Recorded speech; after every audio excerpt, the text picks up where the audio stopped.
The following was recorded in front of a live studio audience at the Studio 21 Podcast Cafe. This is the United Podcast Network.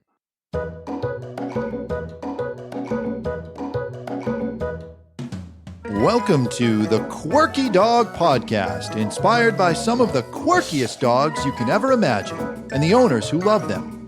This podcast is brought to you by the quirky couple themselves, Scott and Jess Williams. Their aim is to educate and entertain. Here's Scott and Jess.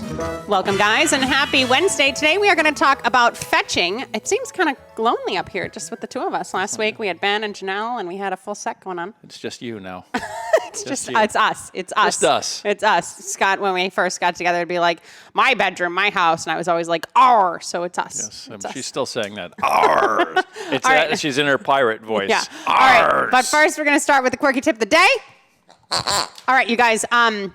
Fetching has been a really hot topic online lately, and a lot of it has been shitting on fetching. We are going to talk about the benefits of it and how great it can be. However, if you do get an injury with your dog, what do you do? Like, how do you treat, soreness, limping, anything else, especially if it's something that isn't diagnostically dealt with? We own an Assisi loop. If you are not familiar with an Assisi loop, we love them. We use them on ourselves. You need to get them from a vet. They come in this size, which is, I don't know, what do you think that is? 10 inches? 10 inches diameter. There's a little bit smaller size as well, like that you can just go and put on a leg. But it's PEMF. Yeah, it's a PEMF loop, and they do run out of battery, but they get like 200 uses or whatever. But we always have one of these around. We love them. If there's any soreness with our dogs, or like if my dogs get a massage and they had a tight spot, I use it on the tight spot. In the future, Scott popped his hamstring last week. He's been using it on the hamstring. We're a CC loop strong in our household. I use everything and anything to get better as quickly as possible. That is true. I don't care if it's a witch doctor coming to the house. No, shake the chicken legs at me because I got to get better. We like to feel good. Okay, so I wanted to go fetch yourself, and Scott didn't like that idea. So he came up with fetch me a cold one, and really, this is taken off now because I needed a thumbnail for this episode, and then on Facebook, it's like the cutest thread of all time. My sorority sisters are like, oh my God, this is great. Who knew that dogs could be holding drinks like this? So in the thumbnail is Christina Hill's super cute Springer Spaniel, and on the website will be Perry DeWitt's super cute Border Collie Goose holding a beer. But thank you all for contributing. I'm really glad we didn't do Go Fetch Yourself because it turned into a fun little online thing. Or as my good friend Mac up in Maine likes to say, he's getting a little fetched up. Yeah, Mac has a little bit of an appellation. He has a little appellation speak. Okay, so I'm going to just start off this podcast by saying, if you guys like to play fetch with your dog, we are not telling you that you should never play fetch with your dog again. We throw balls for our dogs. We have thrown balls for our dogs in the past. A lot of different variations of this. Fetch is great. It is a very helpful thing to do for your dog, physically, mentally, everything else. I was thinking that may have been the first thing a dog ever did with a human. Yeah, no, it's true. Like let's not strip away. You're throwing your crap away, and this dog brings it back to you. Let's not strip away all the greatness for dogs. However, there are some things to consider when it comes to fetch. We have a household of dogs who are older at this point. I mean, I hate to say that. They're not acting like seniors, but Vital's our youngest dog, and she's 6, and we've changed the way we play fetch with our dogs for the most part now. I changed the way I played fetch with my dog 3 or 4 dogs ago, and it really is not related to age. Okay. I just don't want the dogs. Well, you used to let Jimmy run and go when he was young. You didn't always stop him. Well, I've had dogs that are not very thoughtful. What I would do is I'd wait for the ball to stop bouncing. Yeah. That was the big change, because I used to whip a ball out down a football field on a rope, and that dog would just run, 40 miles an hour down, and he'd get to right where the ball was landing, and the ball would bounce up again. He'd do a vertical jump, and God forbid he never came down on his back end and hurt himself, but the potential was there, and I could see that this is not a safe way to play fetch with a dog. And now we do that for a multitude of reasons, but Scott will have Jimmy go around and put him in a relax and watch and let the dead ball go. Sometimes we let the ball just become dead, so it becomes more of a search game than a retrieve game. But we've definitely changed the structure of how we play with our dogs now versus when they were younger. I'll hold my dog Sink. She's 12. Toss something, rev her up, let her run. So there are some considerations with age. Let's start with that. Scott mentioned poor jump control. This is the thing, you guys, with high drive dogs especially. Some dogs just get totally zoned out. They're like, oh my gosh, the ball, oh my gosh, the Frisbee, oh my gosh, whatever they're running for, and they're not thinking about anything else. They don't care how they land. If they land on their back, on their head, on their back legs and tear a ligament, they're not thinking twice about it. So these types of dogs, we do have to structure fetch differently to keep them safe and sound. And that was Dutch probably that jumped like that, right? It just depends on the level of ball drive that they have. If they're, I mean, you know, one of the common silly things I used to hear when I was, you know, years ago with these Malinois, if you ever want to get rid of your Malinois, throw a ball off a bridge. And he's gone. Yeah. You know, they don't care about any kind of self-preservation. Some are more thoughtful than others, but yes, as in general, these super high drive dogs can be like this. And there was a article that I found from June of 2019. This was written by Hannah Capone, I believe. And she said something like, we need to realize we're asking our dogs to run like athletes. Well, for those of you out there who have dogs who are athletes, like, yes, we should be asking them to run like athletes. Fetch is a great way to get their cardiovascular health up, to make sure that, you know, they're getting their, you know, structure and their muscles and everything built the right way. However, you're going to be complementing that with some indoor work with, you know, fit bones and everything else, and making sure that they have the musculature and everything to support this strenuous exercise and the repetitive motion. Repetitive motion can be an issue when it comes to human athletes, dog athletes, and everything else. So make sure that when you are playing fetch, especially if you do have a dog that's an athlete, or you do have a working dog, or you have a performance dog, or whatever else, you're able to put rules into that game.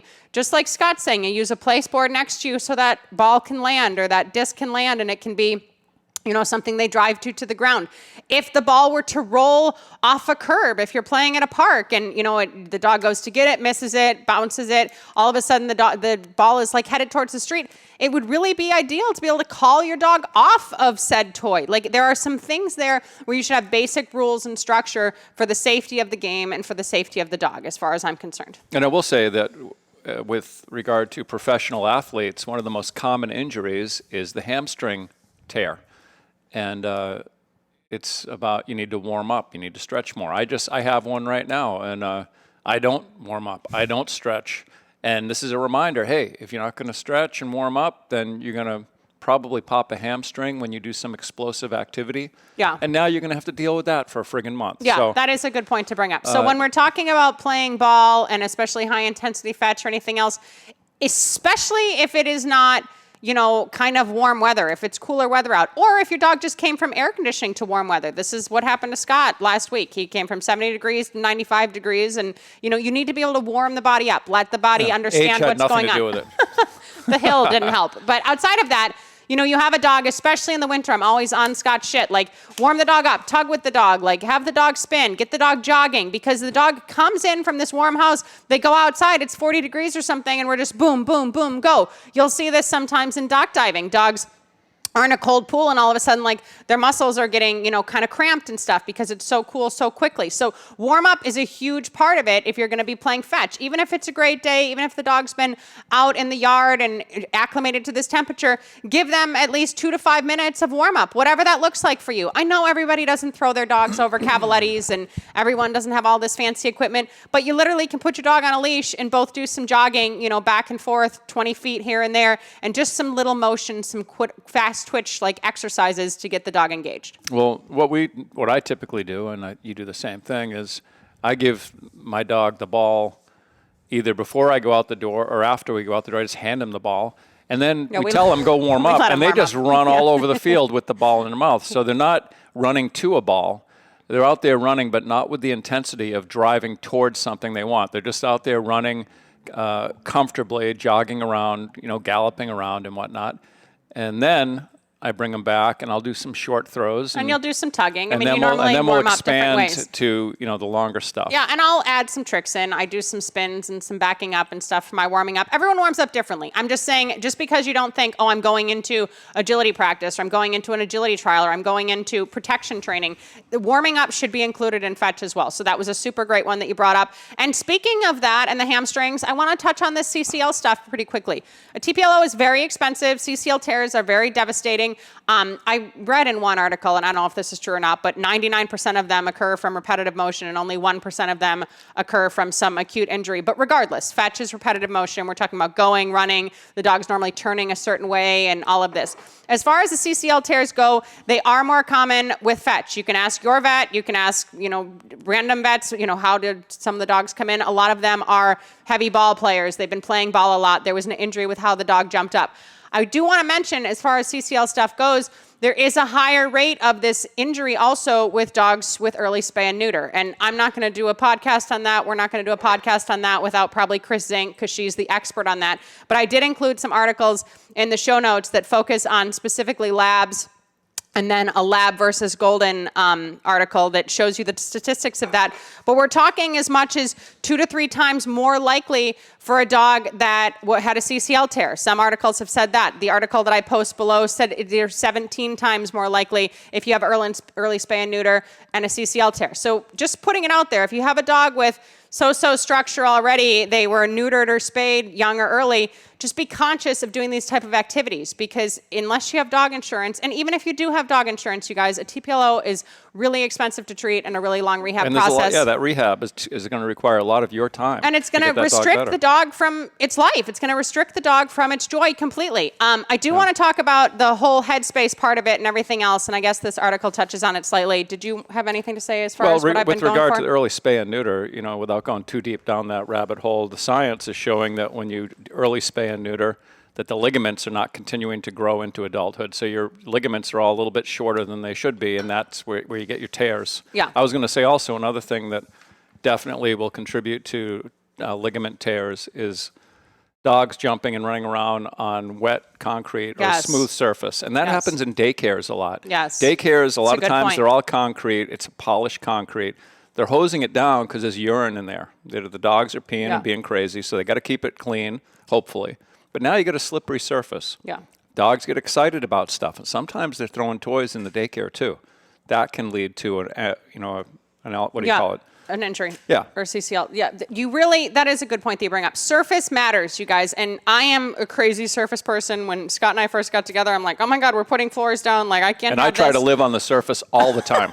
No, but literally, you guys, that is my number one thing. Like, if it's slippery at all, my dog's not going to be jumping on that. They're not going to be retrieving, going for balls on that. So yes, focus on your surface. Just because you have a rental at this indoor gym for some reason doesn't mean your dog should be running on the basketball court and going for the ball. And the dogs that are doing halftime shows, if you ever notice, they're wearing booties, 1 for absorption for their joints and 2 for traction. You need to be conscientious of the surface that you're putting their dogs on to do high intensity retrieves for sure. And I would say, especially if you have a high drive dog. If you have a dog that lumbers out and picks it up and lumbers back, you're not going to have the issues. Yeah. And it's great. There's nothing wrong with it. You don't need to be so conscious of surfaces and speed and warm-ups because your dog isn't crazy to run out there. But when you have a dog with some intensity, they can be their own worst enemy. And this is an important thing to realize now. I mean, we're breeding a lot of golden doodles. We're breeding a lot of labradoodles. Goldens and labs have a lot of intensity. A lot of poodles have some great intensity. So, some of these mixes, some of these designer breeds, some of these intentionally bred sports mixes, hopefully they're not ending up in shelters or something else, but you are getting dogs with a lot of drive. A lot of breeds in the shelter, bully breeds, they have a lot of drive. They want to go. They like to feel that rush of the adrenaline with running and chasing and retrieving. All right, let's go to break super quick. And when we get back, we're going to talk a bit about headspace. Want to keep up with all the latest from the Quirky Dog podcast like me and Murphy here? Then make sure you head on over to the YouTube channel and subscribe. Or if you prefer to listen to the madness, go on over to iTunes or Spotify and follow the Quirky Dog Podcast. And hey, while you're there, leave a rating and review and let them know what you think of the show. Until then, keep it quirky. Okay, so I found this article from Debbie Gross. I think it's Taraka. I don't know her full name now. I'm sorry. But it was from 2017. And she had written that she had recently worked with 2 dogs that were injured over playing overzealous, fetching, retrieving at quick paces. And when she mentioned to both owners that they needed to discontinue that activity for a while in order for their dog to heal, both the owners said in despair, Like, how would they be able to exercise their dog? How will they be able to tire out their energetic dog and all of this? And they weren't concerned that the dog was injured and everything else. They couldn't imagine living with these dogs without being able to go out and do fetch every day. And this is a point that I want to address, and something that we see quite frequently with client dogs. Scott wrote an article, a blog post on this a few years ago called "You Can't Outrun Crazy." Just because it seems as though your dog needs to be going to the park every day and be retrieving for 5 to 10 minutes or 20 reps or whatever it is, just so that you can tire them out enough to deal with the calls you have to make from 10 a.m. to noon that day, that doesn't necessarily serve the dog and its headspace in the best way. Can you point to that a little bit? Well, I agree. I mean, you want to put some control on the dog. And yes, I'm sure that it does tire the dog out. But you should be able to you don't want to be enslaved to the need to do this every single day, or you can't live with your dog. Your dog should live with you the way that you live your life.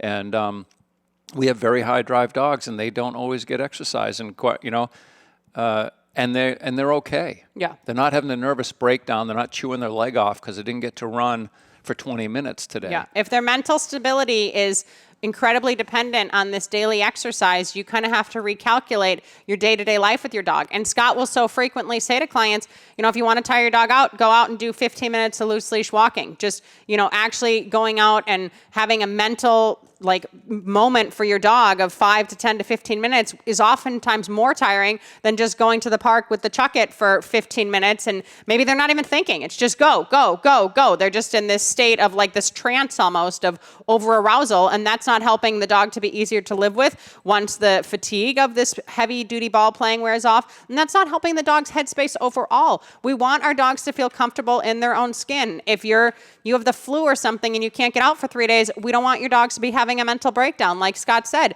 And we have very high drive dogs. Every single one of our dogs is like balls to the wall. We want these types of dogs. We nurture this type of dog in our household and everything else. And our dogs, they would love to be able to go and do retrieves every day and do high intensity physical activity every day. If they can't, they're okay. And it's important that the dogs are okay and that we're giving them ways to cope and be okay. And a lot of times, guys, that comes through training, comes through crating, comes through structure, comes through all the stuff we talked about and all the other 190 plus podcasts. Yeah, and if your dog is a real, crazy ball dog, one way to cut the intensity down but get the energy out is I would hold if you don't have control of your dog, hold him by the collar, whip that ball out there so he can see it, then take him and turn him around so his back is to the ball. And you don't have to do that for any length of time, but just turn him around so he can't track it. He's no longer tracking where it went. Then you bring him back and send him. And chances are he'll run to where the ball landed last time. It won't be there. He'll start looking around a little bit, and then he has to start using his nose. And my dog Jimmy is incredible about that. He'll spend, I'll throw the ball in high grass, and because I don't want him just he's going to be 11.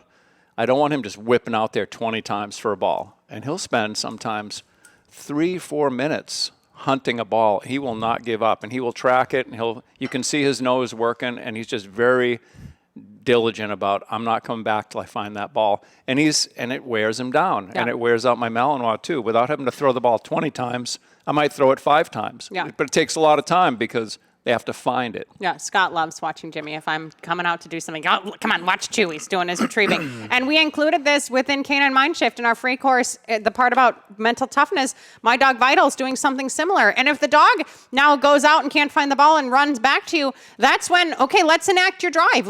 Let's be a big kid now and go out and find it. Don't go and then point to it and assist your dog. Let your dog work through some of this. Build up that frustration tolerance. Let them work through this and actually succeed, but using their brains also, not just this go, go, go, go, go with the chuck it. Yeah. And sometimes, just make it easier in the beginning. If it's, just throw it out 10 feet and still turn them around, because it's funny. Some dogs, they're so used to running out there, they'll run right over the ball and go 20 yards out into your yard and run right past it. That's a super great tip. Another layer I'm going to put in here. Put some rules onto your fetch, not so for safety. If you're like, my dog's fine, my dog's in great shape, even muscle mass, everything's great, young dog, everything well built. Do it for the training aspect, okay? We have had a lot of dogs in, especially this year, super high drive, really crazy high ball drive, shocked how excited the dog is to want to go retrieve when, mostly we're trying to, limit the dog's world a little bit more and put structure on the dog and create a lot of rules. The dog's still balls to the wall, I want to play. Start having the dog sit next to you, put them on a leash so you can control it and they can't fail, but sit and hold the sit while you throw the ball with the chuck it so it lands. Maybe you fake it at first. Implement some rules, if you don't care about the safety of it, for the dog's headspace, so the dog can reel him or herself in a little bit and they're not just going on autopilot and acting crazy and mental. The dog that's sitting there and throws you a ball and then barks, you then pick it up with the chuck it and throw again. The dog's training you more than you're training the dog. So think about eliminating noise from the game. Think about creating some rules around, heading towards the ball. If you can, start to teach the dog calling off the ball or the disc if need be, like we talked about for safety. These are all good things to expand the dog's mental health space so they're not as crazy out there. Yeah, I want to add that if you're, it's so hot out, we're in the summer right now, a lot of people are doing retrieves in the lake, in the water. Yeah, good point. And you just want to be careful about, especially if you have a very intense dog that is not coming back without that ball, and they go past it, now they're starting to swim out into the middle of the lake. Mm-hmm. And you want to make sure that they can get back to you, and they won't come back unless they have their ball, and that can become a dangerous situation. Yeah, no, that is true. And water intoxication too, you guys. Dogs are going and swimming out. They're retrieving a ball. The flatter the toy, the better. Hopefully the dog's mouth is more closed. We've touched on water intoxication before. But you're not thinking twice about it. You're like, oh, good, the dog's not too tired, not too anything. All of a sudden they've ingested too much water. You have a whole other issue, and you're likely not near a vet if you're out swimming at a lake somewhere. So that's really important point. The thing that's tough about that for the dog is that the ball quite often is floating, but it's just under the surface. Like the majority of the ball is not exposed. So they're not really seeing it, and they go past. And I can remember with your dog, Sarge, who would do this sometimes. And then we'd start throwing rocks. Yeah, we're like, throw rocks behind him and near the ball. So you'd see the splash and then turn around and go over towards it. And I do, if you have an agility left and right, I know most people aren't signaling that, calling it that anymore. I did start to teach my dogs too with swimming, where I could actually guide them left and right in the water, and that helped those directionals as well. Okay, water stuff is super important. While it's being so hot, playing out in the heat. Your dog can overheat very easily when we're talking about this kind of intensity, this kind of running. I did a restraint recall with Sink the other day. I did a ring rental. She's 12. She ran so fast, I thought, oh my God, she still can run as fast as she could when she's a little dog. When we're asking a young dog, when we're asking our dogs to go balls out, run as fast as possible, really push themselves. And this is just who they are as animals, but this is also what we've asked for them throughout their entire lives. You need to look at the heat index. You need to look at the humidity. If you normally go out and you do 8 reps, maybe you do 2 that day. And don't do 2 and then go back in the air conditioning and then come back out and do 2. Do 2, find some shade, give them some rest, give them some water. Structure your exercise around the weather, you guys. It's getting hotter and hotter and hotter out there, and overheating is very common when it's coming into retrieves and that type of situation. So be conscious of it. Yeah, and I would self-reflect a little bit on why are you taking this dog out to throw the ball? Is it for you or is it for him? Yeah. Because when it's 90 degrees out, I'm not taking my dog out and throwing the ball. Yeah. And in Arizona right now, in Phoenix, they've had 18 days of 110. Not cute. Obviously, you're not out throwing a ball, but the thing is, you might go out at night because, it's not 110 anymore. It's only 95. Yeah. It's still too hot to be whipping a ball, and that's even keeping in mind that these dogs are conditioned to those high levels of heat. I mean, we used to work dogs, in 90 degrees doing bite work, but we were hyper conscious of what we were doing, how long we were doing it. And they lived in that weather 24/7. And I would have blocks of, I would take spaghetti pots, fill them with water, keep them in my freezer, and put the whole pot in the crate. So the crate temperature was always 70, and it was melting, and they could drink the water out of it. But very conscious of keeping our dogs cool, because I've been not seen but heard of other people in competitive dog sports whose dogs have had heat stroke and had been brought to the vet and had to be put down because they had brain damage. They were totally messed up. This is not just competitive sports. Brutal. Any pet dog who loves to retrieve can overheat just as easily. So be an advocate for your dog in this sense completely. I want to touch a little bit on disc versus ball.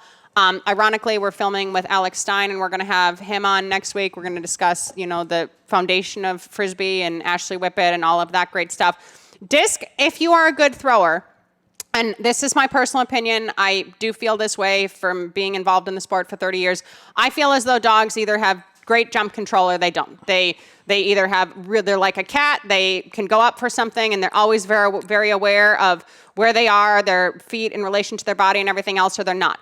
The dogs who aren't as well equipped for that can be taught to jump more appropriately. They need a thrower who's very adept at throwing properly and not too high and not too much hyzer and not letting the wind take it away and everything else.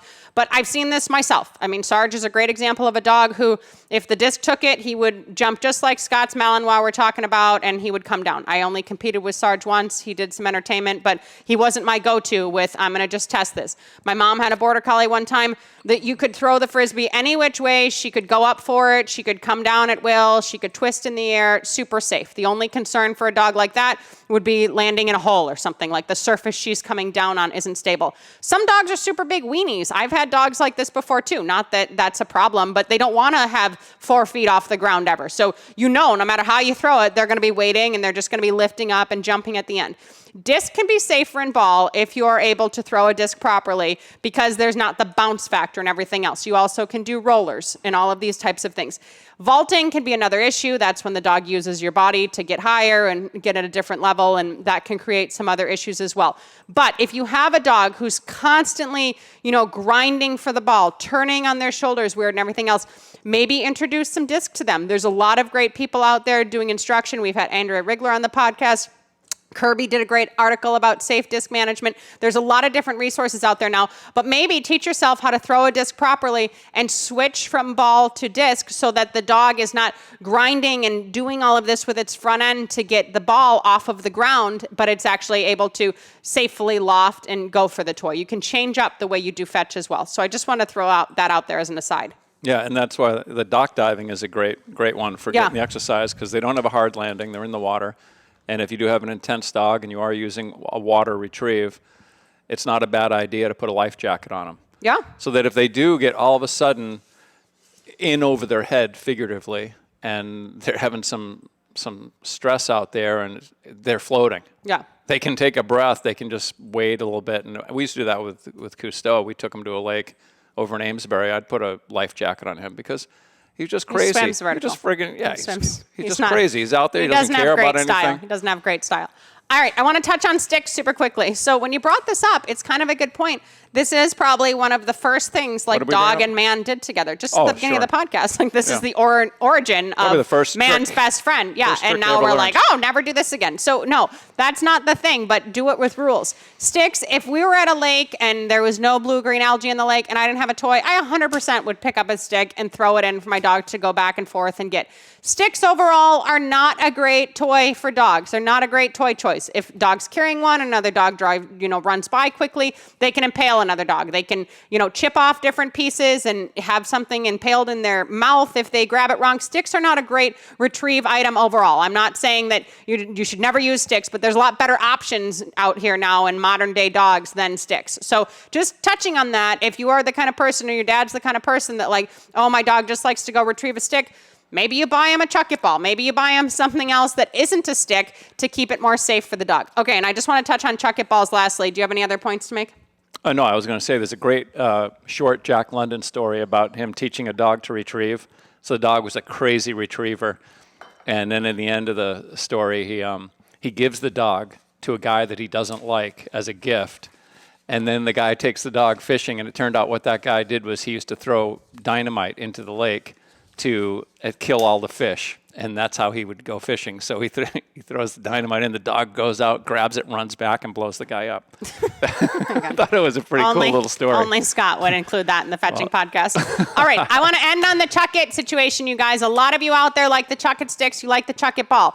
I do not have the safe chuck it ball. I gave them all to Verify's owner when we sent Verify back because we raised Verify. She was never intended to be ours. But those chuck it balls with the holes in them are much safer. If you are playing ball with your dog and it doesn't have a string on it, so you can safely remove it from the dog or anything else, I put a link in the show notes to a YouTube video. It is a news story from Long Island. I thought it was a good all-encompassing story. When the owner was talking about the dog turning blue, I got teary. It shows the vet. It shows the procedure of how the vet learned to do it. The vet did the same procedure on a Doberman, minutes before this pit bull came in with it.